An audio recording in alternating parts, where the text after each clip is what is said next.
Vamos falar de segurança da informação? Hoje eu vou te apresentar os 4 princípios dessa... E aí pessoal, eu sou o Vinícius Dias, sejam bem-vindos ao canal Dias de Dev, e eu quero falar importante para a gente estudar, mas eu reparei que, embora eu já tenha uma playlist sobre o assunto, eu ainda não falei o princípio mais básico, a ideia mais básica da área, que é conhecer quais são os 4 conceitos ou 4 princípios da segurança da informação. Então vamos direto para entender do que se trata, vamos direto para uma apresentaçãozinha. Então, a segurança da informação, ela é uma área de estudos na área da tecnologia, e ela tem 4 princípios que basicamente são 4 coisas que a gente sempre vai tentar alcançar, 4 coisas que a gente sempre vai tentar defender. E atingindo a defesa dessas 4 coisas, desses 4 princípios, a gente tem um sistema mais seguro. É muito importante, acho que em todos os vídeos de segurança que eu já fiz, é muito importante deixar claro que nós não temos um sistema seguro ou inseguro. É uma régua. Um sistema é mais seguro ou menos seguro. Ele é mais propenso a falhas ou ataques ou menos propenso a falhas e ataques. Então, nesse caso, nós vamos buscar atingir esses 4 objetivos, seguir esses 4 princípios. Então, nós vamos sempre tentar nos aproximar deles. É impossível você garantir 100% de qualquer coisa quando o assunto é segurança da informação. Mas vamos falar então desses 4 princípios. E o primeiro deles é confidencialidade. Essa palavra é um pouco difícil de falar. É basicamente o princípio que diz que os dados que são meus devem ser acessados somente por mim, e os dados que são seus, acessados somente por você. Então as pessoas que possuem informações sigilosas em algum sistema, elas precisam ter a garantia, elas precisam ter a certeza e a segurança de que os seus dados não serão expostos, de que outras pessoas, sejam mal intencionadas ou não, terão acesso a esses dados. Então a confidencialidade é basicamente a certeza que a gente dá de que o nosso sistema vai guardar segredo de qualquer coisa que você contar para o nosso sistema. Então essa é a ideia da confidencialidade. E como que a gente atinge, quais técnicas a gente pode utilizar, principalmente em sistemas web, para atingir esse objetivo aqui, para aplicar esse princípio de confidencialidade? De novo, em sistemas web, a gente pode utilizar, por exemplo, controle de acesso, que é feito através de práticas de autorização, já falei sobre isso. Importante dizer, no final desse vídeo, eu vou deixar a playlist de segurança da informação lá na tela final, porque vários dos temas que eu vou citar aqui já tem vídeo no canal. Então, para não ficar colocando um monte de card aqui, eu vou deixar a playlist no final, beleza? Mas voltando aqui, a gente pode ter controle de acesso através da autorização. Isso garante, por exemplo, se eu estou tentando acessar uma compra, os detalhes de uma compra, eu só vou permitir acesso a esses detalhes de compra se o usuário que estiver tentando acessar for o dono daquela compra, for quem realizou a compra. Então essa técnica bastante simples e comumente aplicada em sistemas web é uma das formas da gente atingir a confidencialidade dos dados.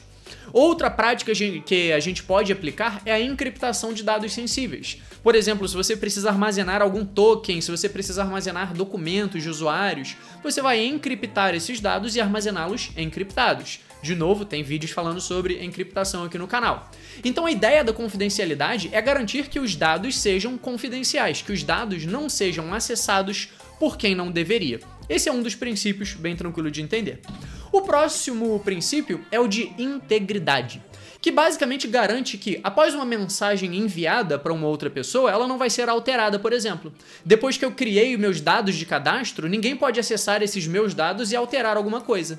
Então a integridade garante que determinada informação ela não é alterada por alguém que não é ou que não deve alterar essa informação. Ela garante que a informação se mantenha íntegra, ou seja, se mantenha com o seu conteúdo original, a menos que seja necessário e autorizado alterar esse conteúdo.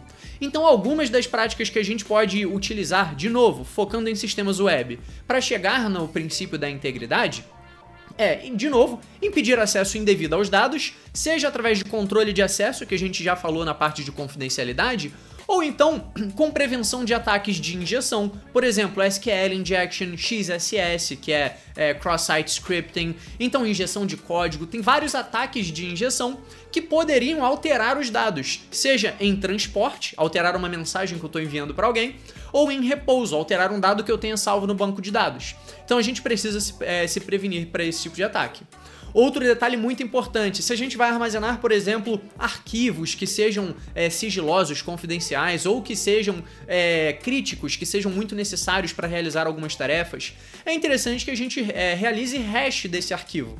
Então, por exemplo, eu tenho uma chave de acesso a algum lugar que eu preciso armazenar por algum motivo.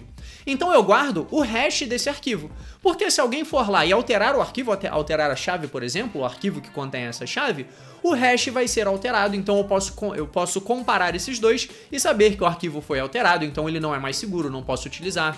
Então algoritmos de hash nos permitem verificar a integridade de uma informação.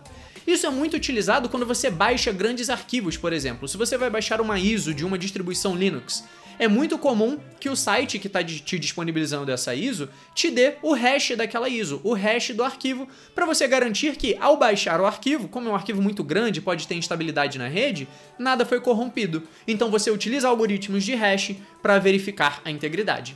E se a gente está falando de trocas de mensagem, para garantir que esse conteúdo não foi alterado no meio do caminho, a assinatura de mensagens pode nos ajudar com a integridade.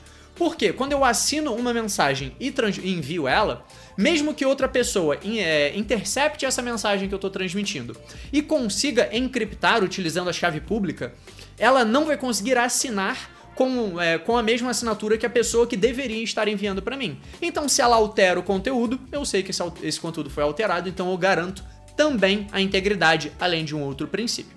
Enfim, a integridade garante que a informação está em seu estado ideal, seja no estado original ou pelo menos no estado válido, só tendo sido alterado por quem deveria alterar. Um outro princípio é o de disponibilidade. Isso, quando eu estava lá na faculdade, eu demorei a entender o porquê isso seria um conceito de segurança e não somente de negócio, por exemplo. Mas imagina, a disponibilidade é basicamente você garantir que seu sistema, que sua aplicação, ela está disponível para que usuários possam acessar e realizar o que a sua aplicação fornece. Então imagina um cenário onde eu tenho compras, um e-commerce, então eu fiz uma compra. E aí eu recebi um ataque de negação de serviço, meu sistema saiu do ar. Eu, como usuário, eu quero acessar minhas compras para cancelar. Eu tive, por exemplo, o meu cartão de crédito clonado, ou então a minha conta, minha senha vazou, alguém comprou no meu nome. Então existe um problema de segurança se eu não consigo acessar a aplicação. Outro ponto é, se eu deixei informações sensíveis na aplicação, porque por um descuido ou coisa do tipo, eu quero acessar a aplicação para remover esses dados de lá, a aplicação precisa estar disponível. Então a disponibilidade, que é basicamente o princípio que garante que a aplicação está acessível, está disponível para acesso, ela também é uma preocupação na área da segurança. E a gente utiliza de técnicas para atingir esse princípio, impedindo ataques de negação de serviço, como eu já falei, os famosos DOS, ou DDoS, que é ataque de negação de serviço distribuído, e para isso a gente pode utilizar CDNs, que já tem vídeo aqui no canal, Firewall, que já tem vídeo aqui no canal. A gente pode utilizar redundância de servidores, por exemplo, se um servidor web meu cair, a minha aplicação não pode ficar fora do ar por isso, eu preciso ter outros servidores com balanceador de carga, tem vídeo sobre isso no canal também.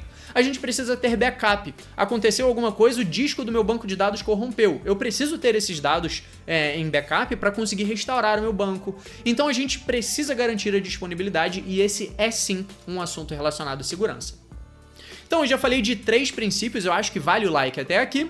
E por último, mas não menos importante, a autenticidade, que basicamente é o princípio que garante que quem originou uma mensagem é quem ele diz ser. Então, por exemplo, se eu tô te mandando uma mensagem no WhatsApp, eu não quero que você receba uma mensagem e não saiba se sou eu ou um golpista. Um golpista pode te mandar uma mensagem se passando por mim. Então a gente busca atingir o princípio de autenticidade para garantir que o autor de uma mensagem é quem ele diz ser. Ou o autor de uma informação, o autor dos dados, é quem ele diz ser. E para a gente atingir esse princípio, de novo, focando em aplicações web, a gente pode garantir a identificação correta dos usuários, ou seja, a autenticação. A gente falou de autorização em alguns slides atrás, mas aqui a gente está falando de autenticação, ou seja, realizar um login de forma segura, utilizando tokens, tem vídeo aqui no canal, utilizando autenticação de múltiplos fatores, seja de autenticação de duplo fator ou de múltiplos fatores. Então a gente precisa garantir que uma pessoa consiga se identificar em nosso sistema sistema, para que caso ela envie mensagem, armazene uma informação ou execute qualquer ação, a gente garanta que essa pessoa é quem ela diz ser. Nós precisamos garantir que quem está realizando aquela ação é quem essa pessoa diz ser, nós conseguimos identificá-la. Até para, em cenários um pouco mais caóticos, vamos dizer assim, a gente consiga identificar culpados por problemas causados de forma intencional. Então a autenticidade é muito importante por vários motivos. E quando a gente está falando de transmissão de mensagens, a assinatura das mensagens cifradas, que é um assunto que eu já falei também nos slides anteriores, ela é principalmente importante quando a gente fala de autenticidade. Porque, de novo, se eu vou te enviar uma mensagem cifrada e eu assino essa mensagem, quando você receber e conseguir decifrar essa mensagem, você vai verificar a assinatura e tem certeza que fui eu que te enviei. A gente garante que ninguém alterou essa mensagem no meio do caminho, modificando o seu conteúdo, ou se passando por mim, dizendo que é essa pessoa que está mandando essa mensagem, ou algo do tipo. Então a gente garante que, se eu te mando uma mensagem, você sabe que sou eu, e eu tenho a certeza de que você vai receber a mensagem com essa certeza, garantindo que o emissor foi a pessoa correta. Então esses são os 4 princípios da segurança da informação. Repara que tem várias técnicas e práticas que a gente pode utilizar para atingir esses princípios, e quanto mais próximo a gente chega de atingir esses objetivos, de seguir esses princípios, mais segura a nossa aplicação vai estar. E se você quer receber mais vídeos como esse, não se esqueça de se inscrever aqui no canal.